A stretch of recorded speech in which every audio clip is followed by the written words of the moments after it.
Welcome to the Front Porch, a program dedicated to turning back the pages of time and discovering the rich history and culture of our Northeast Georgia area. Join us now with your host, local historian and writer Bobby Watson, and this week's special guest. Oh, hey, how y'all doing? This is Bobby Watson, and we're sitting here on the front porch with my good friend Scott Moat. We appreciate you coming and being part of it. Scott and I kind of go back several years. Scott, welcome to the front porch. It's good to see you, Bobby. And Thanks when it for comes having to me. talking history, there's no one I'd rather talk with than Scott Moat because you know more about local history probably than anybody I've spoken with. Well, it's just a passion. As you know, it's one of those things. You know, history is one of those things that you either love it to the point of almost obsessed with it, or you don't pay much attention to it until something happens. That's right. Well, I know that. Do you also teach? I know you've done a wonderful job teaching here at Wilbanks Middle School. Do you teach history there? Yes. Well, right now I'm doing social studies, which Right. includes a little bit of history. My college degree, I have a master's in history for education, and spent most of my teaching career has been teaching Georgia history. And I've spent the last couple of years teaching sixth graders and teaching social studies. Oh, that's great. Yeah. Well, as you know, I have a passion for history. I'm not a historian. Sometimes they introduce me as a historian. I don't consider myself a historian. But I'm very, very fascinated about history because I feel like the more we learn about our past, we're better prepared to face the future. Definitely. But I know that you have a connection to the Hollingsworth home in the Fort Hollingsworth, which is one of the very earliest white settlements here in Northeast Georgia. Yes. And I know that the Walford family was part of the 4 Mile Purchase. Maybe we can talk about that in a few minutes. But tell us a little bit about Fort Hollingsworth. Exactly where is it? Well, Fort Hollingsworth is just off of Highway 441 in Banks County. Right, like you're going down to Commerce. And as you get to the foot of Baldwin Mountain, the community of Hollingsworth is on your right as you come down the mountain. The fort itself traces its history back to really the Wofford settlement. Oh, really? Of course, the Wofford settlement came about. It was actually a headright grant that was given to Colonel William Wofford for his service in the Revolutionary War. And they, along with about 50 families, they moved down from Turkey Creek, North Carolina, and moved to this area. And now, did they actually settle in like what is now Nancy Town area and like Lake Russell? Yes, through there? You can pretty well over at the over near Broad River, near Currahee, over in that area.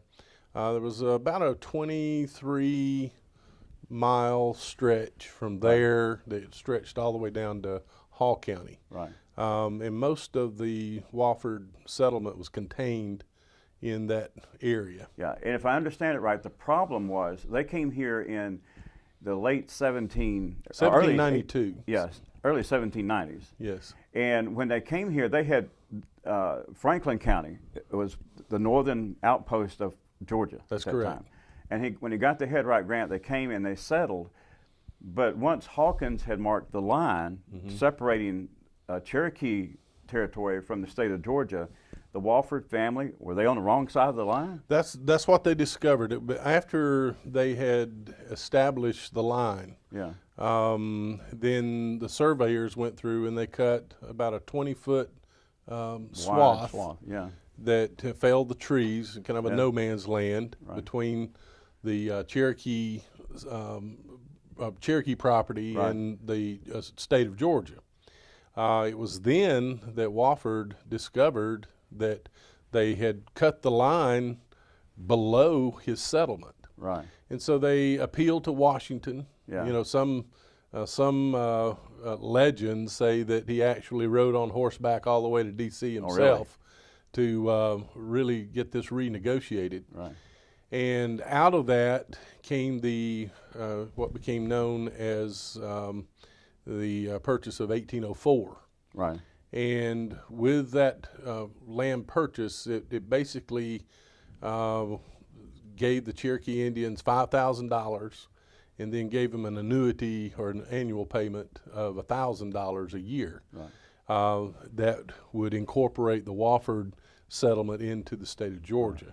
And all of that took place in 1804. And so that's what we call now the 4 mile purchase. Because 4 it's mile about 4 purchase. miles wide and about 23 miles Yes. long. So more or less, to give people a perspective, it was really between Cornelia and like Currahee Mountain. Is that about right? Well, yeah, the Broad River. It was at the I think it was the one of the forks of Broad River. Right.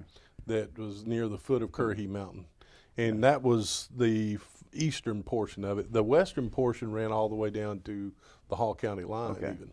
Yeah, and but when the Wofford family came, it was not just a family; it was a whole community. Yes, there were several other families. And they settled in that area.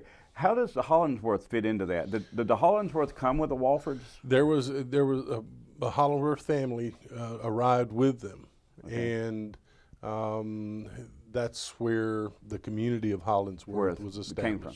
So he was a little bit further south, and so when the Hawkins line, and by the way, the Hawkins line, trying to remember Benjamin Hawkins. Mm-hmm. Yeah, Benjamin Hawkins. When he was actually a French interpreter for George Washington. Right. And so he had been placed in charge of Indian affairs in the southeast. Right. When he came down, I think it's interesting too. Of course, if you have Fort Hawkins today in Macon, they have like a replica of the fort down there. That's the same Hawkins that made the Hawkins line that we're talking about here, that separated Georgia from Cherokee country.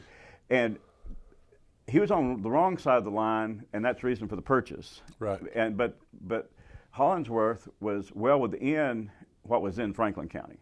Yes. And then and he created the settlement there, and they built the house. And as I understand it, the house that's down there now, Fort Hollingsworth White House, is the original part of it, is the original structure. Yes, it's the kitchen part. Yeah. That later became the kitchen. Right. You have a log structure that's still there. Yeah. That has been preserved all of these years. How about that? People say, well, that sure is small for a fort. I'm sure this was just one of the many structures that were on that property. But it's a little bit of a misnomer, is it not, that we said it's a fort? It's more like an outpost. It is. It's not like they were standing there with guns trying to protect themselves from. Yeah, it is. By this time, by the time these forts were built, by 1793, hostilities between the Cherokees and the whites were really pretty much null and void at that point. Well, I want to talk about that a little bit more. We need to take a break here for just a second, but let's talk when we get back a little bit more about the Fort Hollingsworth, the actual house, how your family came to acquire it, and maybe a little bit more about the fact that the Cherokee and the English settlers really had pretty much were at peace during that time, I think, and intermarried and et cetera. And we'll do that in just a minute. We'll be right back in just a minute and learn more about Fort Hollingsworth here in Northeast Georgia. Don't go away. There's more talk coming up on the Front Porch. We'll be right back.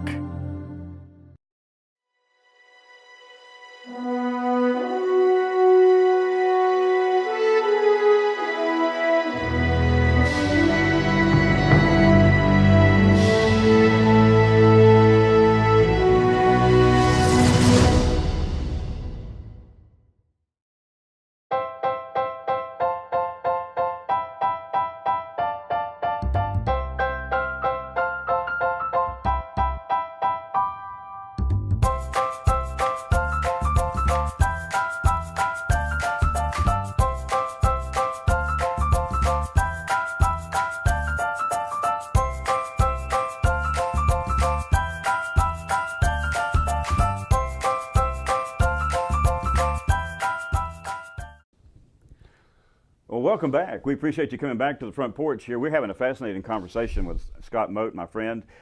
Scott, I know that now you have a family connection to the Hollingsworth home, actually Fort Hollingsworth White House. How is that? How do you connect it? From my perspective, that was Grandma's house. Okay. So, and so she actually lived in it. Do you remember going into that house? Oh, I stayed there all the time when I was a kid, yeah. That's where my mom grew up. Yeah. And it came into our family actually right before the Civil War. Really? William Wofford, Colonel Wofford, Right. who had the original land grant for the Wofford settlement, he had a grandson that was named William, who actually was a Confederate general. I remember seeing that. Yes, That's right. And he owned the land, and then he sold it, and the name slips me at this moment of who he sold it to. But right before the Civil War, a man by the name of John Lane bought the land in the surrounding area, and John Lane was killed in Franklin, at the Battle of Franklin. Oh, really? Well, John Lane was the brother of what became my great-great-grandmother. How about that? Her name was Catherine Lane, Yeah. and she married my great-great-grandfather, Joshua White. Right. So when my great-great-grandfather came back from fighting in the Civil War, they set up home there. Yeah. And they built a house around the existing structure that was there, which was Fort Hollingsworth, Yeah. which later we started calling it that. Right. That structure was a 2-story structure, and they incorporated that as their kitchen. Yeah. And then they built a dog trot house, Right. where you had the breezeway that Walkway went through through. it. Yeah. Then they added the other side of the house. And he raised his family there, had several children. Really? One of his children then went, eventually, they built another house on the property, but one of his children moved into that house. Yeah. And he raised 6 or 8 kids there. Right. And in 1936, my grandfather, Beecher White, he and my grandmother, Mel Seegers White, Yeah. started living there. Right. And they raised 8 children there. How about that? And that's where I got the connection. My Yeah. mom was raised in that house. How about that? No running water. Yeah. Had to carry their water from a Isn't that spring something? across the road. Didn't even have indoor plumbing until the 1960s. Isn't that something? So it was, but the cool thing about that, and I guess my great-great-grandfather probably, I appreciate the hindsight or the Right. foresight that he had to not tear down that structure. Yeah. By building a house around it, it preserved it. The original structure. And probably it is one of the oldest structures here in Northeast Georgia. It's definitely one of the, I'm pretty sure the English place near Clarksville, I think it was built in the 1780s. Right. Or late 1780s. Yeah. That structure, it's estimated was probably built around 1793. Right. Well, was the Fort Hollingsworth where your mother grew up? Is it about the same time period as the Travelers Rest over in Stevens County? Well, Travelers Rest was in its heyday in the 1820s, 1830s. And it was built onto too. Yes. And so you had a smaller structure added onto it. Yes. And you have to consider all of the Native American changes that were going on, especially with the Cherokee during that time. The Cherokee just began ceding lots of land from after the American Revolution on up until they were forcibly removed in 1837. We may talk about that in the next segment because I'm interested in those land secessions, and you may know a little bit more about it and give me a little bit more of an insight. But before we leave the house itself, it is still there. It's still there. And I know that it's privately owned. It is. As opposed to, for an example, the Jarrett House and the Travelers Rest over in Stevens County. But it is a significant house, is it being protected by the state? Is there any plans to, I know that occasionally it is open to the public. Yeah. And by the way, just tell us when that is. When is it Well, open? we've done an annual, we're actually going through some changes right now. My mom and her sisters have pretty much been taking care of the house. Right. Due to Mom's research, the house is now on the National Historic Registry. Yeah. And the preservation of it, is quite costly. Sure. And in years past, for the last, I guess, 22, 23 years, we've had what was called a day at the fort. Yeah. But, age is taking its toll, Sure. and it's kind of hard to, it's a pretty big event to put on. So we're kind of going in a different direction. Yeah. We're looking at building a visitor center. We've had some folks that have donated some money. We're looking at putting up a visitor center. Well, that would be great if you could. And possibly 2 or 3 days a week, opening it up for visitors. Of course, it all depends on how quickly we can raise the funds. Well, I can tell you, Scott, I have been there several times to those events, and you or someone took me through the house, and it's very, very interesting to see how the house progressed through the years and to realize that, number one, it is still there, which most of these places, as you mentioned, are gone. The Walford home, I have no idea exactly where it was because it's all gone. It's been lost to history. But when I want to get a perspective of what the early settlers here in Habersham County lived like, that's my closest way to get it, is at the Hollingsworth, Fort Hollingsworth. Yeah. Yeah, it amazes me even, when you look at what kind of life, that the hard scrabble life that they had to live in order to survive. And it's not just the house, but I know that you all have preserved the outbuildings there as well. What we've done over the years, people, when they saw what we were doing with the house, other properties in Banks County had structures on them that were dilapidated or were on their way to deteriorating. And they began to contact us and ask if we would be interested in preserving those. Sure. So we've had we had a crew of men that would go in, they would dismantle and mark, and they would dismantle it completely. They would move it to our property, and then they would reassemble it just like they'd taken it down. And we have a cabin that's there that I think was down around Commerce. Really? That the dating on it was, I think, 1787. We also have a corn crib, a smokehouse that was brought in.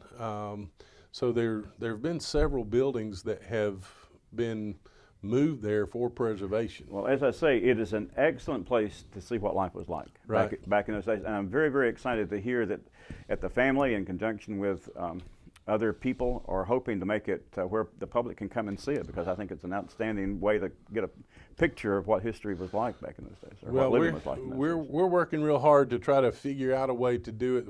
Most of the grandkids, which I'm one of the grandkids of the sisters, we're all still working full time, so it's hard for us to do that. We're getting close to retirement, but we're not quite there yet. And I'm sure after we're retired, we'd have a whole lot more time.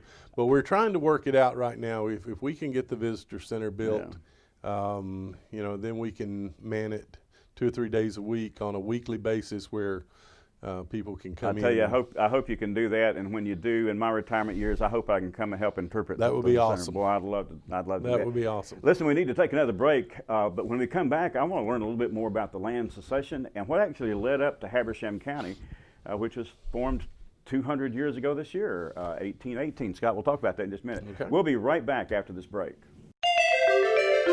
Don't go away. There's more talk coming up on the Front Porch. We'll be right back.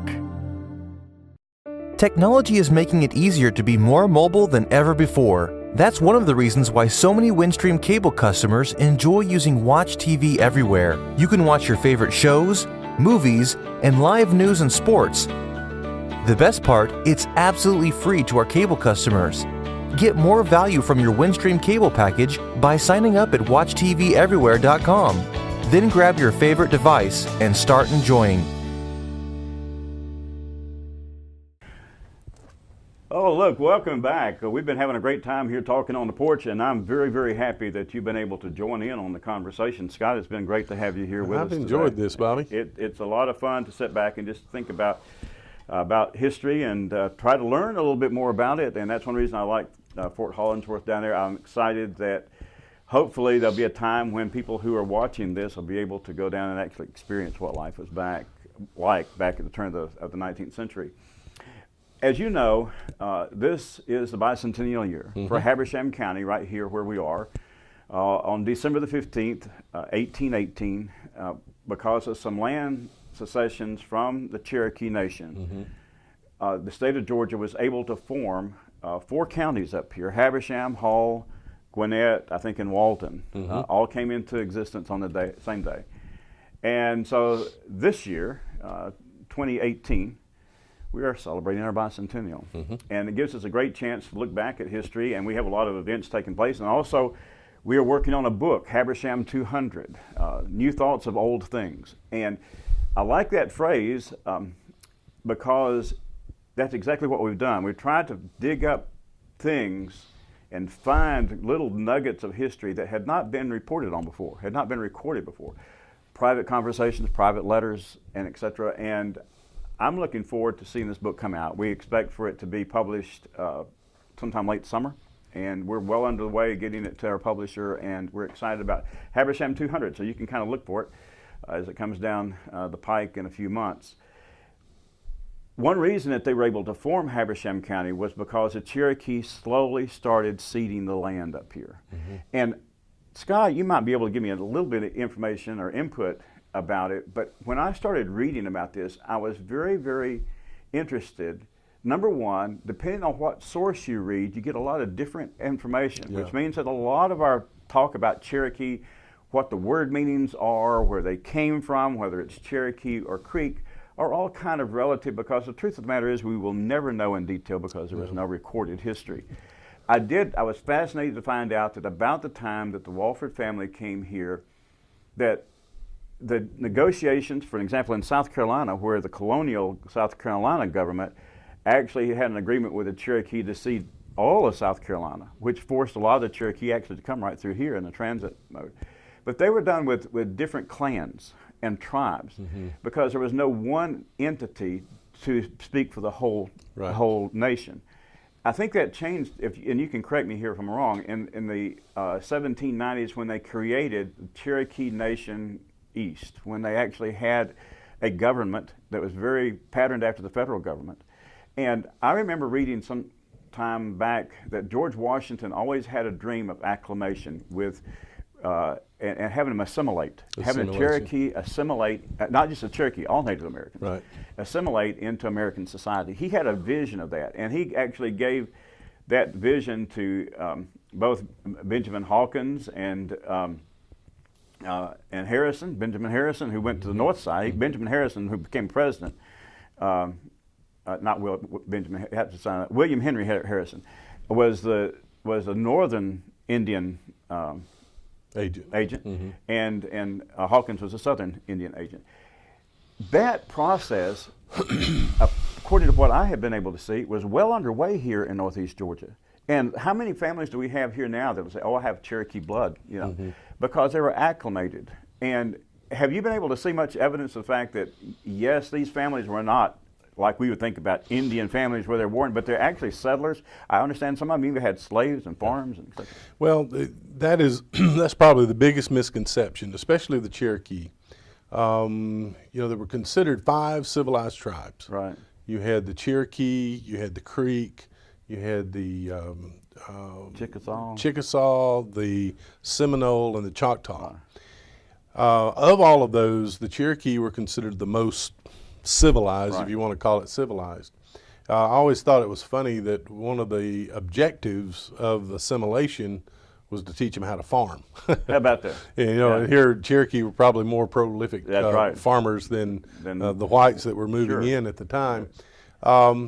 But you know, it was changing. You know, the Cherokee and the Creek had for generations, going back to the early 1700s. Actually, you go all the way back to the 1600s, where you had the Scotch-Irish traders Right. that were coming into Cherokee and Creek territory, and there was a huge market for deer skin. Yeah. And this allowed the Cherokee to not, and the Creek, to where they weren't constantly rivaling one another and in war. It actually brought peace to those tribes, except when it came to conflict over who was hunting in whose territory. Yeah. So that was a big change for the males of the Cherokees, because now they were asked to become farmers. Right. That was somewhat of considered woman's work. Right. So it was a little bit, in some ways, it was difficult for some of the Cherokee. Others, such as James Vann, who became what was known as a principal chief. Right. James Vann actually was the one who signed the treaty or did the land cession in 1783. Yeah. That he signed that land cession after the American Revolution that actually made possible for the Wofford settlement and for that extension. That's what gave, and that's what created Franklin County. Yes. Which is the reason Wofford was able to come. Right. And, you know, it's with those land cessions that they had already over time since Georgia became a colony in 1733, you know, over the next 50 to 60 years was just, you know, they would get land cessions from the Creek. Yeah. You know, and Creek basically occupied all of Georgia, up until, you know, the Cherokee claimed that they had been here for thousands of years. But So it's really the Creek that had been here. Mississippian Creek. Right. And you had two different. You had the Mississippian with mostly Creek tribes. Right. And of course, Creek is what we really referred to them as in late years more than what they referred to themselves. Oh as. yeah. Yeah. There were the Muskogee. You had the Muskogees, the main tribe, and the Creek were a confederation. They were made up of, you know, the Alabamians That's and right. the Muskogees. There were several different tribes. Well, I tell you, Scott, there's so much more we could talk about. We really need to come back and have 2 or 3 more visits, and I hope that we can do that, because a nugget that I found the other day, and you may have some more insight, we may have to come back and talk about that later, were the Soke Indians. There's a tradition of Soke Indians that became a part of the Seminoles in Florida. Right. And I read something just last week that was an eye-opener to me, because I had never seen it before. We have all these different traditions about how we got the name Soquee River. Right. But in one of the researchers with the Seminoles in Florida, we're tracing the Soke tribe back up to where we are in Clarksville. Yeah, and that's one of those misconceptions, I believe, that the tribes that were in Clarksville, the Soke tribe that was there, were not Cherokee. That's exactly right. The Cherokee inherited the Cherokee actually, in the legend is that in 1712, the Cherokee and Creek had a big battle. Right. And the Cherokee drove the Creek out of North Georgia down to Coweta, right, which became the capital of the Creek Nation. Right. And after that battle in 1712, the Cherokee basically took over what settlements were left. And of course, the Indian village in Clarksville along the Soke River was they were probably a Mississippian tribe, a Mississippian culture that were pre-Cherokee. And of course, the Cherokee were an Iroquois culture. Right. They're more kin to people around the Great Lakes, the Hurons and the Shawnee and all of that. That's right. Well, that's fascinating, Scott. We've got to come back and talk about that a little bit more. Listen, we appreciate you being a part of the Front Porch. We're always here to welcome you and learn a little bit more history. And we hope that you'll tune in next time. And until that next time, we pray that you'll come back and see us again. Have a good day. Scott, thank you so much. Thank you.